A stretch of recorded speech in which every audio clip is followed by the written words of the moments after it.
Well, needless to say, after that scathing review of Dark Souls 2 last week, I'm feeling a bit bad about being 1 for 3 on this marathon. I genuinely try my best to give games leeway where I can, but I think something with the pedigree that comes with From Software games, I'm a little bit more critical than I am of something I have no expectations of. As of the time of writing, it's been a little less than a day since the Dark Souls 2 review went up, and if you've seen it, you'll remember that I said it wore me out bad enough that the prospect of finishing this marathon makes me want to take advice on how to spend the rest of my afternoon instead from those old BME Pain Olympics videos rather than keep moving forward. However, my days of trying to sever my own genitalia are far behind me, so I guess I'll just keep it up with the videos. Fortunately for both of us, I have a feeling that things are going to be looking up from here. Hopefully after this week, I'll be back on board and we can all skip merrily into the sunset. Of course, what would be a better game to attempt such a gentle and relaxing feat than a Lovecraft-inspired horror action game? Bloodborne was the From Software game that came out about a year after Dark Souls 2. Hidetaka Miyazaki was back in the director's chair this time and was working on this game after finishing the first Dark Souls, as well as some of his time spent supervising Dark Souls 2. For all the lashing I gave Dark Souls 2, I did enjoy playing it with my friends for a year or so before Bloodborne came out, and after its 2015 release, however, Dark Souls 2 was all out the window. It was all Bloodborne all the time. Since I pre-ordered Bloodborne, I actually got it on 9 p.m. release from GameStop on my birthday, since it was supposed to come out the day after my birthday. I was super stoked on this, and I remember myself and a good buddy of mine going back to my apartment where we had set up our TVs side by side so we could play together all through the night. Play we did, and this was back when Bloodborne didn't have the item description loading screens it does today. Back then, we just had a black screen with the game's title written in this fancy white font. Fortunately, this was past the days of plasma HD TVs, so burn into my screen wasn't an issue. Burn into my fucking eyeballs was, however, and I swear it was months before I was able to close my eyes and not see those bright letters dancing across the inside of my eyelids. Ah, the memories, shaded in nostalgia by excessive Victorian lettering. So how does the game play? Well, it was definitely an adjustment for me at first, that's for sure. Even though I had played Dark Souls almost exclusively for the 2 years prior to Bloodborne's launch, I was still very much in my try-hard phase, hiding behind my grass crest shield like a 7-year-old inside of a clothes rack at Nordstrom, only popping out to quickly go boo at passersby before climbing back into my polyester fortress of solitude. This became an adjustment because Bloodborne didn't have shields in it. Well, actually, it has one,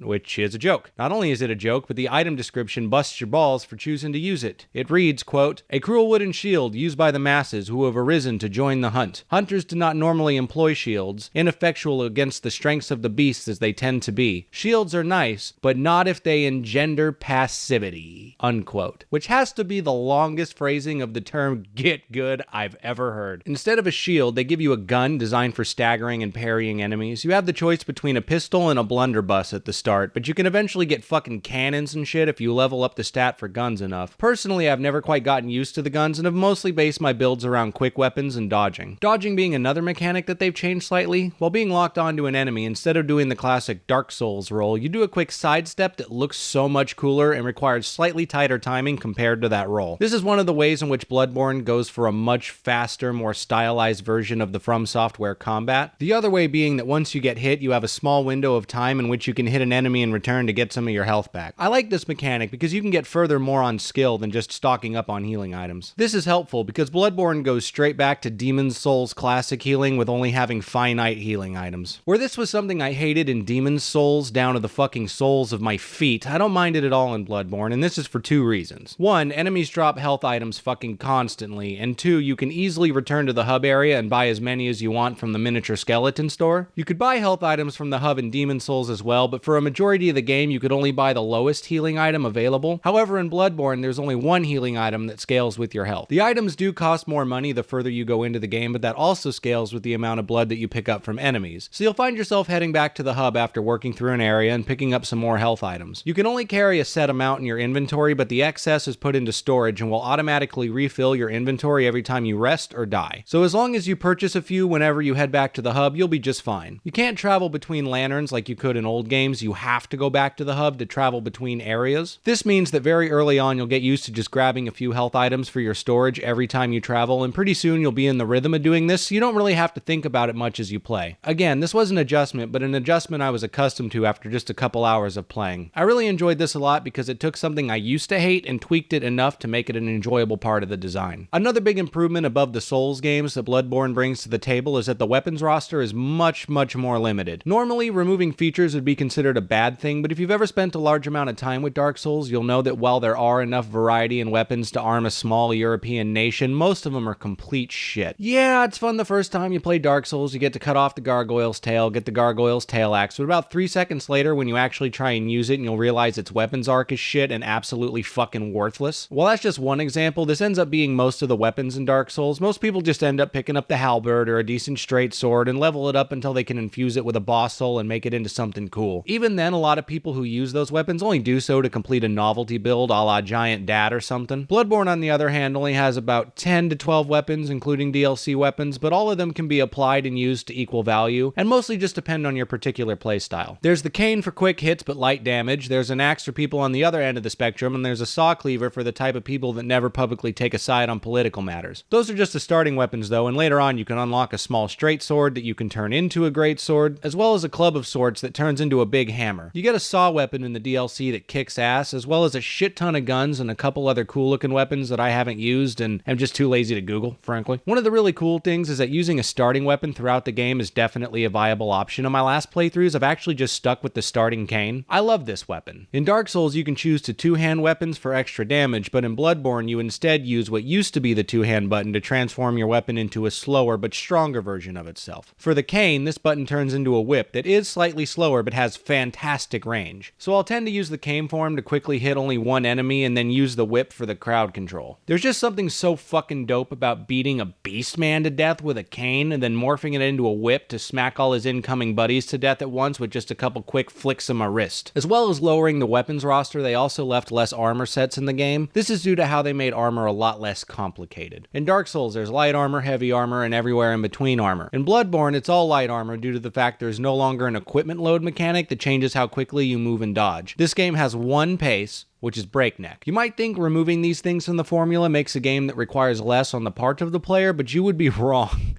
Choosing to focus in on tightening the mechanics actually creates an experience that forces the player to focus even harder on getting around the game. A lot of learning Dark Souls was much more than just learning the mechanics. It was about messing around within the world and the world's different factions and styles. Sure, Bloodborne has different types of weapons, but all that really does is change the speed at which you attack. There are really only a few different weapon arcs and small variations between weapons of a similar style, so messing around with new weapons is a lot more accessible than it was in earlier games. The thing I'd say I appreciate the most about the mechanical changes Bloodborne brings to the table is how it taught me to get a grip on dexterity builds in the older games, and it was the catalyst for my now preferred Dark Souls build. Two-handing a lightning scimitar with the gold-hem black robes and a grass-crest shield on my back for stamina regeneration. After having my Bloodborne dexterity realization, I have never gone back to doing heavy strength builds in any of the other FromSoft games. Going back and trying to do so, it just feels so slow and clunky. God, I'm fucking forever into this video and I haven't even gotten to the world design and aesthetic yet. Bloodborne goes back to the Dark Souls classic style of level design where everything outside of the starting area all just kind of loops around into other areas and gives it that labyrinth-esque feel that Dark Souls pulled off so well. There are still some optional areas you just follow a path to and clear out, but all the major important areas can be accessed by the main area of the map, Cathedral Ward. So obviously the level design gets a massive thumbs up from me because that was one of my favorite things about Dark Souls' design. Aesthetically, I mentioned earlier that this game was Lovecraft inspired, and that in and of itself is an understatement. Bloodborne is straight up Lovecraft classic, and it's amazing. I'm a big fan of Lovecraft's indescribable horrors of the world beyond style, and there are very few things in gaming that capture that essence better than Bloodborne. Even games named after Lovecraft's most known work, Call of Cthulhu, don't capture what it means to really be Lovecraft inspired as well as Bloodborne does. There's this fantastic mechanic in Bloodborne called Insight, which replaces what was the humanity mechanic. As your character is witness to more of the horror beyond the veil, they gain Insight, which actually changes enemies around the more you get and makes the game harder. You gain Insight by seeing bosses for the first time as well as when they transform into beasts. You also gain it from different set piece moments around the game world, and most of the time you won't even notice you've gained some because the counter just ticks up in the corner, helping you feel like the player character is experiencing the journey at the same pace that you are. It's absolutely fantastic for helping to establish connection between player and player character. Also, this essentially works as a sanity meter, but designed in a way that fits the gameplay style of the Souls model. There are enemies that are all around the world, hiding on top of buildings, constantly watching you, that you cannot see until your character gains enough insight and pierces through said veil around the halfway point of the game. There's an area you go to called Byrgenwerth that I absolutely hate in the best way possible. It's not a bad area, but it terrifies the shit out of me, and it's the most unnerving part of the game in my opinion. Byrgenwerth was once a school where students studied the arcane arts in attempting to gain more sight, which just led to all the students becoming these freaky fly mutants that jump out at you from nowhere and fuck you up. Even referring to them as fly mutants doesn't do them justice, and it's the exact type of Lovecraft shit that I'm here for. Not only them, but there are these other monstrosities that'll grab a hold of you and shove a tentacle in your head and suck out your insight. These enemies always fill you with dread after the first time this happens, and it's another way that Bloodborne uses enemy design to really instill horror in the heart of the player. Keeping with this theme, all the bosses are done in this style as well. I complained in the Dark Souls 2 review that none of the bosses are really memorable to me, and it's definitely not an issue that Bloodborne suffers from. Almost every boss fight in Bloodborne will remain lodged into your brain after the first time you fight them, even the minor ones in the optional areas. You'll always remember the first time you unknowingly walk into the Cleric Beast boss fight. You'll never forget having to beat Father Gascoigne to progress past the starting area. Bloodborne has hands down the most creative array of bosses across all the Soulsborne games, all of which are distinct from one another. There's even one of those 3-on-1 fights that became common in these games around that time, and it's the best one in the series. Trust me, go up to anyone who's worked their way through Bloodborne and mention Shadows of Yharnam to them, and you can see it in their eyes as the sound of helicopters and Fortunate Son starts playing in their head. There's an optional late game area that takes place in an orphanage, and the last two boss fights in this area are back to back to each other. Not only are they both different in style and strategy, but the second one is hands down one of the coolest bosses in any game I've ever played. On top of a main game that's easily 40 to 60 hours of gameplay on its own, there's an excellent DLC that really tops this thing off. If you have Bloodborne but don't own the DLC, do yourself a favor and buy it. Not only does this have some of the coolest levels and enemy design in the game, but it easily has hands down my favorite boss to fight in any of the post-Demon Souls From Software games. She goes by Maria of the Astral Clock Tower, and her boss fight just kicks